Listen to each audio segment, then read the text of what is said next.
Comment préserver son énergie féminine? Alors, on entend souvent parler de l'énergie féminine, comment canaliser son énergie féminine, être dans sa féminité. Mais vous savez, pour pouvoir être dans sa féminité, il faut pouvoir canaliser, il faut pouvoir préserver son énergie féminine. C'est l'énergie féminine qui te permet de glow up. Hein? On parle de shiner, de glow up. Et quand tu vois telle fille, tu dis, elle shine, elle est toujours en train de level up, elle brille. Et bien, c'est parce qu'elle préserve son énergie féminine. Et aujourd'hui, je vais vous dire comment préserver son énergie féminine. Vous savez, l'énergie féminine, elle est précieuse pour nous en tant que femmes. C'est ça qui nous permet d'être toujours de bonne humeur, d'être toujours souriant, d'être toujours bien quoi, bien, d'être toujours dans un bon mood. Et il y a des activités, il y a des choses qui entravent cette énergie féminine-là. Et c'est ce qui fait que souvent certaines femmes deviennent ternes, deviennent fanées comme on dit, deviennent bizarres, elles ne brillent pas, elles se négligent, voilà, elles se négligent, c'est pas volontairement, hein, c'est pas volontairement, c'est parce qu'elles sont souvent dans des moods qui ne préservent pas cette énergie féminine. Et il y a beaucoup de choses qui font ça. La première des choses, c'est un environnement toxique. Quand tu es dans un environnement toxique, ça entrave ton énergie féminine. Ça va finir par t'épuiser, ça va t'éteindre. D'accord? Et tu ne vas pas briller. Parce qu'on ne peut pas briller dans un environnement qui est toxique. Et il y a aussi des activités qu'on fait au quotidien. Par exemple, la cuisine. Faire la cuisine, c'est pas mauvais du tout. D'accord? Mais pour pouvoir faire une bonne cuisine, il faut qu'il y ait une cuisine bien équipée. C'est-à-dire, tu es censé avoir de bonnes marmites. Hein? Tu es censé avoir des bons ustensiles de cuisine. Tu es censé avoir un bon petit mixeur pour te faciliter la tâche. Avec le mixeur, quand tu vas cuisiner, tu vas écraser tes aliments, en 2 secondes, tout est déjà mixé. Tu fais ta petite sauce rapidement. Mais si tu dois commencer à venir utiliser la pierre, commencer à gratter, frotter, comme ça, sur la pierre, écraser tes aliments, ça va te prendre beaucoup de minutes. Et tout ça, ça te retire des forces. Et l'énergie féminine, c'est la force de la femme. Ça te retire des forces et ça te fatigue. Je suis pas en train de cracher sur la pierre. Non, la pierre là, nous tous, on a utilisé la pierre. Ça écrase bien. Mais le monde est en train de se moderniser. Il faut t'acheter un mixeur, ma chérie. Ou bien il faut dire à ton mari, va t'acheter un bon mixeur. D'accord? Tu vas utiliser ça pour cuisiner. Il faut t'équiper d'appareils qui vont t'aider à moins dépenser ton énergie au quotidien. Un mixeur, une machine à laver si tu as les moyens, ou bien aller laver les vêtements au pressing ou chez un blanchisseur, ou prendre quelqu'un pour laver les vêtements. T'acheter un aspirateur, t'acheter un mixeur, t'acheter un robot pâtissier. Il faut équiper ta maison d'appareils qui sont nécessaires. Parce qu'on a tendance à penser que ce n'est pas nécessaire, c'est nécessaire. Vous savez, quand tu prends le poignet comme ça, pour tout le temps fouetter la pâte de pâtisserie là, arrivé un moment, ton poignet là, ça se fatigue là. Le petit extrémité qui est là, qui tourne là. Est-ce que vous savez qu'il y a des gens qui ont eu des problèmes comme ça au poignet, on les a opérés? Ça crée des douleurs, ça fait des petits cassures là, à la longue.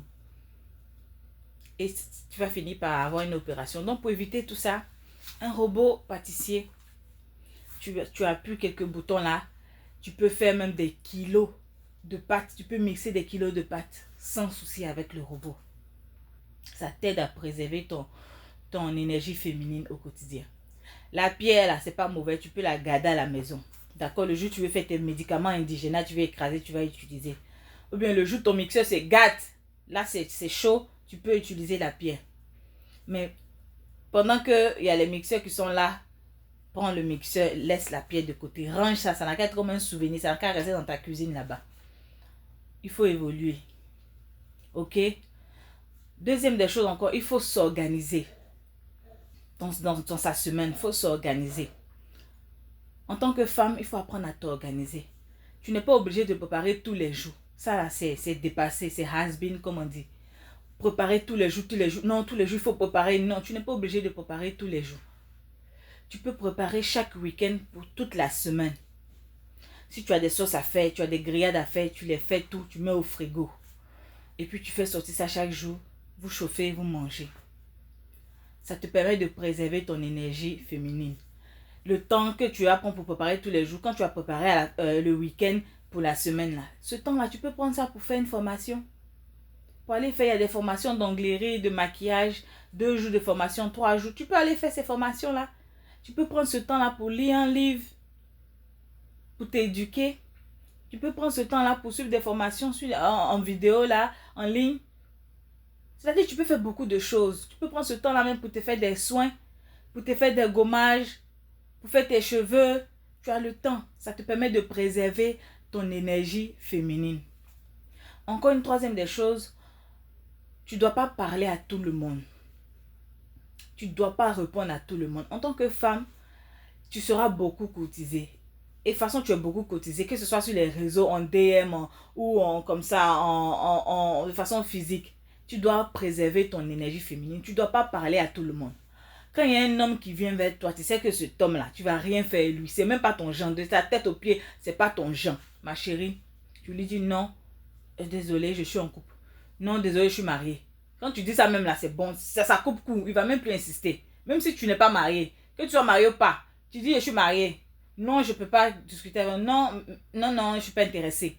Faut pas commencer à oui, salut, coucou, ça va. On dit quoi? Et ta journée? Aujourd'hui, tu dis moi. Tout ça, ça t'épuise. Ça retire ton énergie féminine. Tu dois pas causer à tout le monde. Avoir aussi beaucoup de gars là, ça diminue ton énergie féminine. Si, il faut que je te dise ça. C'est pour ça que quand tu vas te regarder toi et puis tu vas regarder les femmes qui sont sur le trottoir, tu vas voir qu'il y a toujours une différence. Elles ont toujours l'air fatiguées, bizarres par rapport à toi. Pourquoi? Parce qu'elles utilisent beaucoup leur énergie féminine et toi tu préserves ton énergie féminine. Avoir beaucoup de partenaires là, ça entrave ton énergie féminine. Parce que tu la disperses comme ça partout. Et ça t'épuise. Donc tu dois préserver ton énergie féminine. Et même avec ton partenaire avec qui tu es, tu dois aussi préserver ton énergie féminine. Et oui, c'est pas parce que tu as un partenaire dans ta vie que ça veut dire que matin, midi, soir, il va monter sur toi comme si tu étais un train. Non. Tu dois aussi causer avec lui. Lui dire, écoute, voilà, à cette intensité-là, moi, ça m'épuise, ça me fatigue. En plus, je dois faire encore d'autres choses et tout. C'est vrai, on ne va pas conditionner cela, mais j'aimerais qu'on fasse comme ça. Voilà. Vous discutez. Tout ça aussi, ça te permet de préserver ton énergie féminine au quotidien. C'est important ce que je suis en train de dire. C'est tout ça qui va canaliser ton énergie féminine. Et ça fait que ton énergie féminine est bien concentrée. Tu ne te fatigues pas beaucoup. Même si tu fais énormément de choses, tu te fatigues peut-être en une journée, tu fais beaucoup de choses.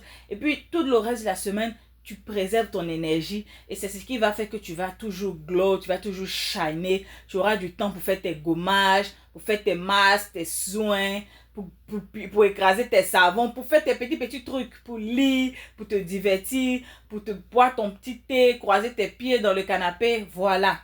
C'est ce que beaucoup de femmes font et elles préservent leur énergie féminine. Et quand vous voyez, vous avez l'impression qu'elles ne font rien. Mais détrompez-vous, elles font énormément de choses. C'est juste qu'elles sont super organisées et elles utilisent leur mindset. Et une femme doit avoir de la stratégie féminine. Tu dois avoir du mindset. Tu dois faire des choses qui vont t'aider à gagner en temps pour préserver ton énergie féminine. Et c'est ce que je voulais partager aujourd'hui avec toi. Bisous!